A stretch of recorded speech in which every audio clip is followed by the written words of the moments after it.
systems themselves. So, that this was the problem of not defeating Russia quickly.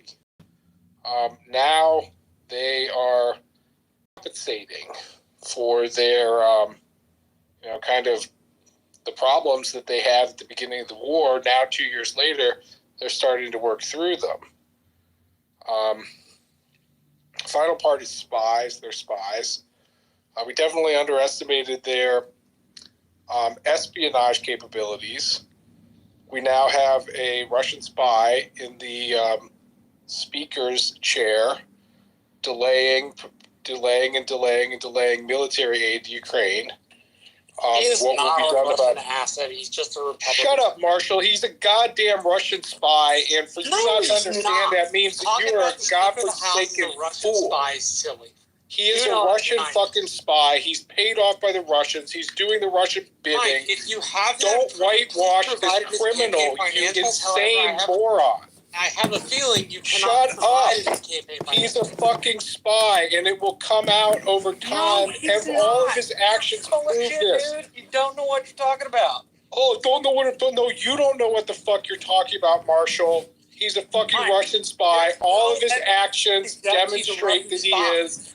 The payoffs back to Russia, the payoffs and the money have already been traced back to Russia. Other than the fact that you don't like my Why are you defending this criminal who is getting people killed? I'm not. What I'm telling you is if you're going to launch the accusation that somebody's a spy, you better have some fucking proof aside from your every single fucking thing that he does. Why is he not advancing Ukrainian aid? Because they want his actions speak for themselves, Marshall.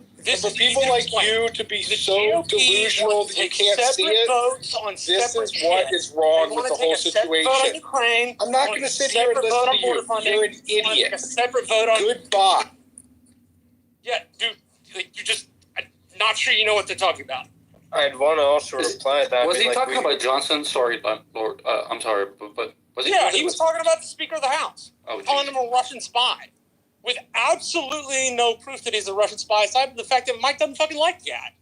Actually, Johnson... Like, your irritation is not proof that he's a spy. Marshall, Johnson, he's one of the biggest supporters to Ukraine. I mean, he's not getting that, but it's just, Johnson's thinking about it in a different way. Ukraine, his point as Speaker of the House is that he wants, for political reasons, to split the omnibus vote.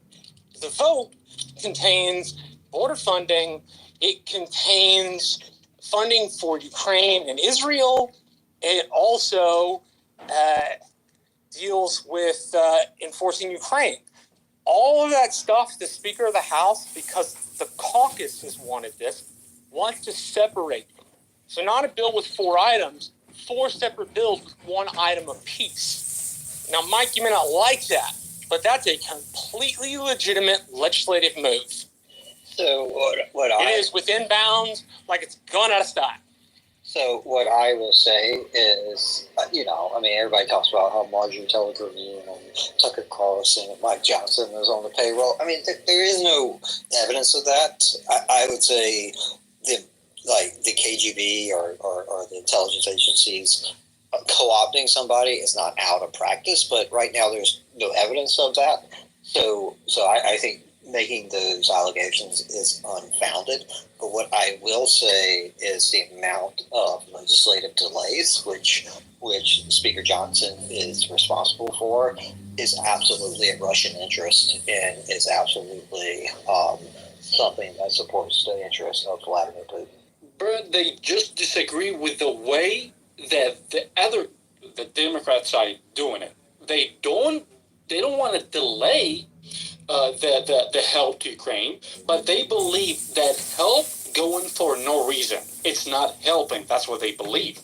In a certain way, a lot of people just that. It's that they want to take single line party votes, right? For over a decade in our country, it has worked by having some mixture of continuing resolution, which is like we're just going to continue spending at the level we're spending, or the ability to go in and look at the legislation and vote in what's called regular order, which means one bill comes to the floor, one vote. Right? So the Republican Speaker of the House and caucus want to split them because they can take political votes on them. Now, they'll probably still vote for Ukrainian funding. Point being, they can use it in a political campaign or a commercial to say, my opponent did this, nobody did that, that kind of thing. And it just So if they gets want, really complicated. if they want to split, Taiwanese, Israeli, and Ukrainian support, they've had quite a long time to do that. And regardless, again, the ability not to bring it to a vote, which is in Johnson's capabilities as Speaker of the House, if he can get it to the Yeah, I'm not saying he doesn't have the power to discharge them in particular.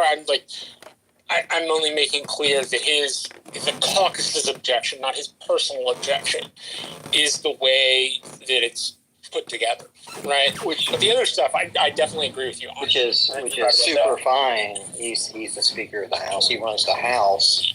The Senate sent a bipartisan bill, quite a long time ago.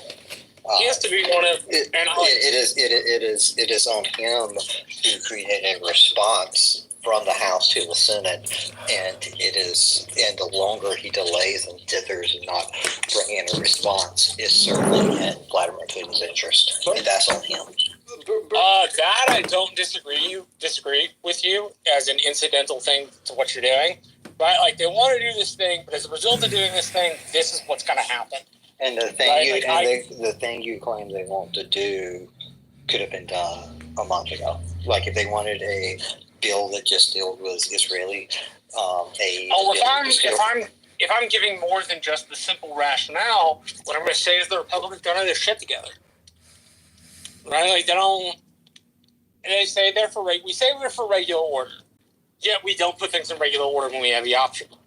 Right, we haven't even gotten a discharge petition out for a couple of these bills that need to be voted on. Right, the Republicans just don't have the best governing muscles right now. Right, so I don't mistake my diagnosis of this to say that the Republicans have good governing muscles, because I don't think they do.